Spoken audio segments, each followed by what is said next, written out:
and my blood just starts to leak. Psychopaths tie me to a leash. Do not let me free. Y'all just see the other side of me. Let me free. All these demons taking over me. They just wanna see me go to sleep. Falling deep. I just see the darkness taking. What's going on, guys? I'm Buddha and Xeno2. We're back with another reaction, man. Today we're here with a new video. This is called the 77-year-old man who died defending his ranch from Los Zetas. If you guys don't know who the Los Zetas is, it's a organized, cartel in Mexico. I don't even know if they're still like. I'm sure they're still alive or not. Like I'm saying, like the group, you know what I'm saying? Because you know how there's like the new generation and a lot of new groups like always being created and stuff. I'm not too sure like Los Zetas is still a thing. Y'all let me know down below. I'm sure it is, you know what I'm saying? I mean, it was a big like organization and everything, man. But yeah, without further ado, if you guys do enjoy, as always, drop a like, subscribe, comment down below, let us know what you guys want to react to next. And without further ado, let's get it. This is a story that Mexican cartels don't want you to know about. Don Alejo was a 77-year-old man when the cartel tried to bully and intimidate him off his farm. But they soon realized that he wouldn't go quietly and evoked a David versus Goliath story for the modern ages. Oh shit.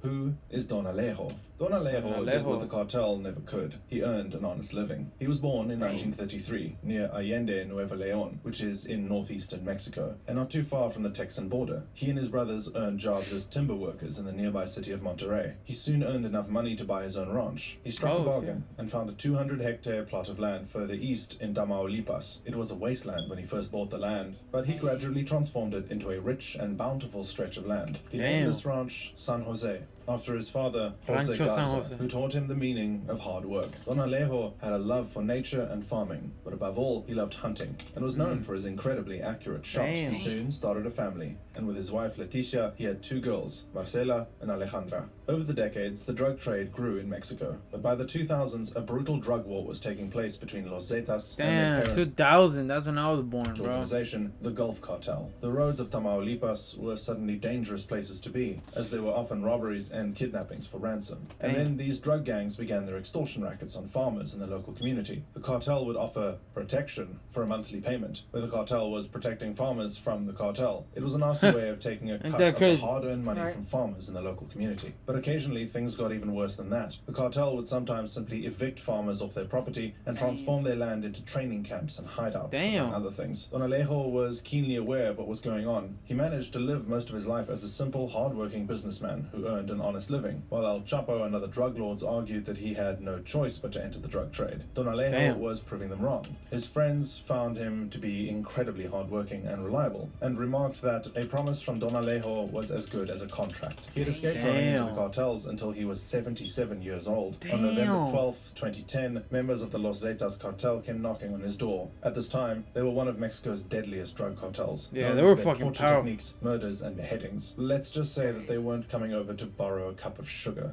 The cartel knocks on his door. The cartel explained who they were and that they were taking his home from him, but Don Alejo refused to bow to their demands. So the men at his door gave him an ultimatum. He had 24 hours to collect all of his things and leave the town forever. This way, he could scrape up a lot of his precious belongings and avoid any violent repercussions. But Don Alejo also refused this offer. The cartel then proposed a less generous offer. They told him that they were coming back that night. By then, it will be the cartel's property, and he will be a trespasser on their property, so he will be killed. Whether he stayed that night was up to him, but one way or... I mean, ain't it crazy though how different it is everywhere and shit? Like they could do that shit over there, bro. Yeah. You know what I'm saying? Like, over here, you don't really hear about that shit. Like, oh, fucking, get the fuck out of here, bitch, or you're gonna get killed and shit. Nah, bro.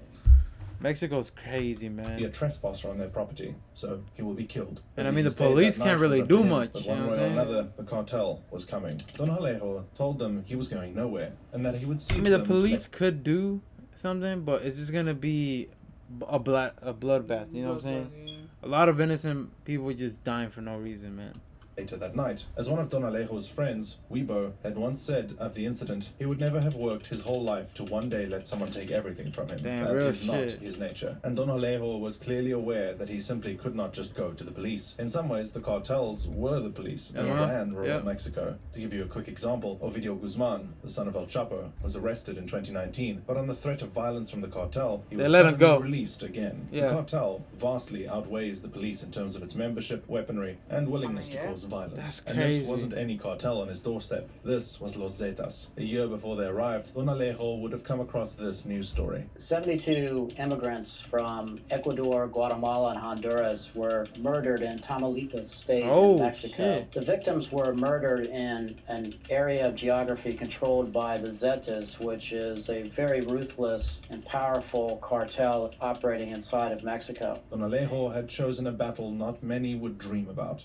Don Alejo's secret stash. The cartel saw him as an old, feeble man and assumed that tonight's work would be relatively easy. What they didn't know is that Don Alejo has lived his entire life in fear of the cartel. He knew that one day they were coming, and the cartel had foolishly given him ample time to prepare. In his cellar, Don Alejo had a secret stash of weapons. These were mainly hunting rifles that you would expect any farmer to have, but living in rural Mexico, where the cartel could literally end up on your doorstep, he decided to buy his hunting rifles in bulk. Don Alejo did the opposite of calling for backup. He had several men working for him on his farm, but he didn't want them dragged into this mess. He told them all to go home and have an early weekend. He told them to take away all the livestock and take away any valuables that they had from the land. He didn't That's a real ass dude right there, bro. That's crazy. I would have stand there by him, bro, like, let's get these motherfuckers, bro. We're gonna die dead. Why?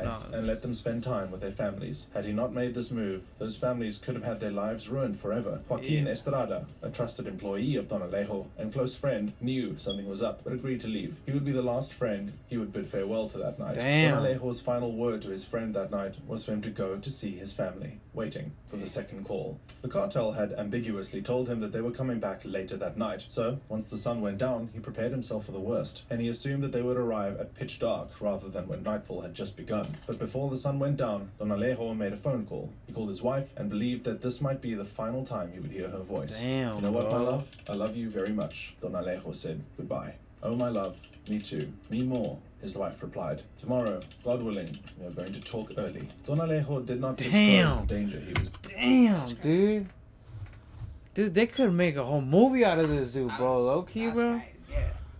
Then, but promised his wife that he would call her at 8 a.m. the next morning. As nightfall loomed, he was now prepared for the attack. The hours went by, and as the clock ticked further and further toward the sunrise, he probably assumed that this could have been an empty threat. Perhaps the cartel thought that they could scare the old man to leave his home and then just walk into an empty home the next morning. But at 4 a.m., only an hour or two before dawn, the cartel arrived. And they didn't sneak into that farm either. They began honking their horns, flashing lights, and firing their guns into the air. They were aggressively claiming their newfound territory. When the cartel heard gunshots from the house, gunshots that were not their own, they realized that this old man was not bluffing when he said that he would see them later tonight. They learned the hard way that a promise from Don Alejo was as good as a contract. The battle begins. Don Alejo was protecting his home in the Please tell him my dude caught some bodies before he left, bro. I'm pretty sure. Better have, bro. same way that medieval soldiers would hold a castle. He boarded up the windows but left gaps for him to see out. He would have had a rifle and ammunition at each window and could attack them from all areas. Damn. What Cartel didn't realize was that Don Alejo was an incredibly good shot. His hunting days meant that he had a lot of experience. Instead of deer or elk, he was now hunting members of a dangerous cartel. His shooting. And humans don't move like animals, bro. You know what I'm saying? We're a little slower and shit.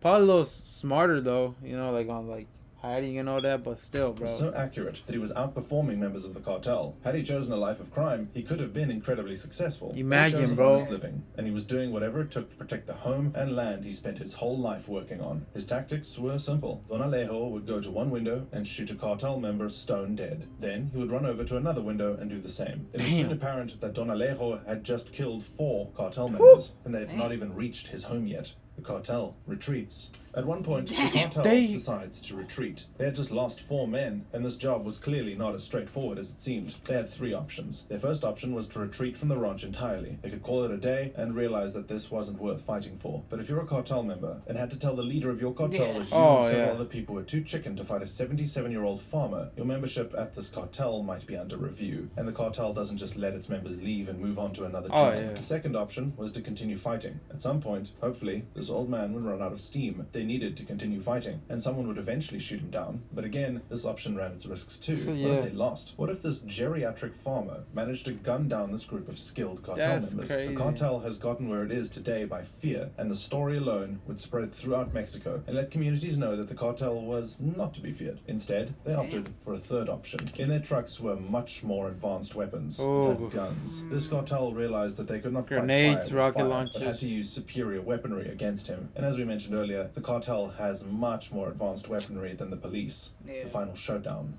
The cartel came at Don Alejo's house with grenade launchers. With these weapons, they could attack him from a longer distance, where his hunting rifles were no match. And instead of trying to pinpoint exactly where he was, they simply carpet-bombed his entire house with grenades. They killed Don Alejo, but were too cowardly to face him with a shootout. The sheer size and scale of the violence meant that this battle was now making waves, far from Don Alejo's ranch. Mexican authorities believed that whatever was happening on this farm was too much of a job for the police, so the Mexican Marines arrived. And seeing that the Mexican military was now involved, the surviving cartel members decided to flee the scene. Unlike Don Alejo, they were not prepared to fight against a group with more manpower and better weapons. They had finally left Don Alejo's home. The fate of Don Alejo. The Marines soon made their way towards the house. The violence had stopped, but they remained vigilant. Somebody could be hiding and ready to pounce at any minute. On the outside of the house, they found the remains of 4 dead cartel members. There were also 2 other cartel members unconscious. It was past 8 a.m., and Leticia did not receive a call from her husband as promised. And you can only imagine the deafening silence that she felt as the phone continued to fail to make a sound. She decided to break the silence and call him. However, this served only to make things even worse, as there was no answer. Her imagination began running wild. She assumed the worst. She panicked and called Joaquin Estrada for any information. She called Joaquin, and their conversation, roughly translated from the Spanish, went as follows. Well, what's up, Joaquin? It is said that you noticed that there are many soldiers. And so?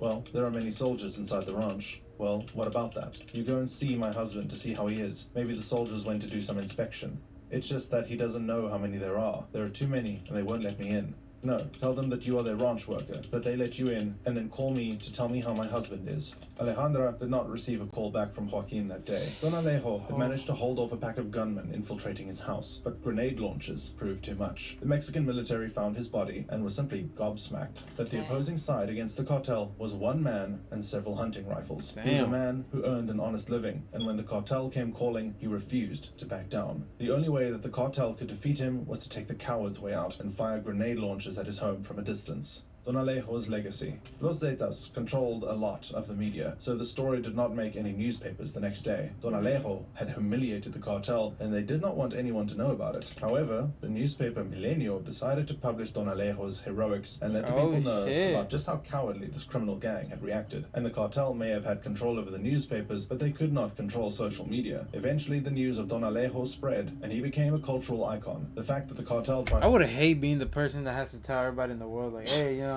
Yeah, bro, because your face is like... Yeah, your face is in camera, bro. You might not have... Like, it's your job, but these motherfuckers don't care, bro. They'll go after you and shit. To quash this news only made the story spread even further. Days before Don Alejo was killed, he brought his wife a rose bush in a plastic bag. He told her that this way he would not have to go to a florist and buy her roses, but this bush will provide her with an endless supply of them. And after his death, this rose bush was planted at the ranch. This way, Don Alejo is still providing roses for his beloved wife long after his death. Mexican journalists like Denis Marquer and Quiro Gomez praised him as a hero. In Mexican culture, there is a popular musical tradition known as the corrido, which is a folk ballad commemorating heroic actions. The singer Miguel Gastelum, El Patron, has a corrido about Don Alejo, with the lyrics translate as, "You were a very good hunter, and a very accurate shot, in addition, a great gentleman, a worker, a good friend, upright, and a man of honor." His tale also provides a grim reminder of Mexican society. If one of my elderly relatives had a group of thugs threaten them on their own doorstep, I would hope that the police force would be capable of sorting the situation out. Clearly, in this case, he did not feel like that was the best option. His daughter told news outlets outlets. He told me he'd gotten threats, but he didn't notify the authorities. He never trusted them. And this is the sad Ain't reality that crazy, Don bro? Alejo's family, friends, and workers have to live with. To add insult to injury, his death has not been properly investigated, and the cartels continue to be above the law. At the beginning of this video, I compared this battle to David and Goliath, and there's no doubt in my mind that Don Alejo is a hero, and his courage was of biblical proportions, but if you look at the bigger picture, he's simply a hero in a society full of villains. In the play Galileo Galilei by Bertolt Brecht, one of Galileo's pupils says, "Unhappy is the land that breeds no hero," to which Galileo responds, "No, Andrea, unhappy is the land that needs a hero." In a properly functioning society, you should not be forced to fight off a cartel to protect your home. This was the sad state of affairs where Mexico needed a hero. Now imagine if he has some people with him and shit. Dang. That's crazy. I mean, yeah, bro. If you have two good hunters, and if you have a bunch of dudes that just know how to shoot a gun, bro, you might think, oh yeah, the team of 10 are easily gonna take care of them. No, bro. These guys are professionals. You know what I'm saying? And he was a professional with hunting rifles. So, damn, that's crazy, bro. What to say, bro? That's 77 years old, bro. I don't even see myself moving at that age, bro. So That's crazy, bro. Ah, damn. Hey, that was a great video, though. You know what I'm saying? Definitely gotta check out more videos like that. If y'all did enjoy it, as always, drop a like, subscribe, and we'll see you next time. Peace out.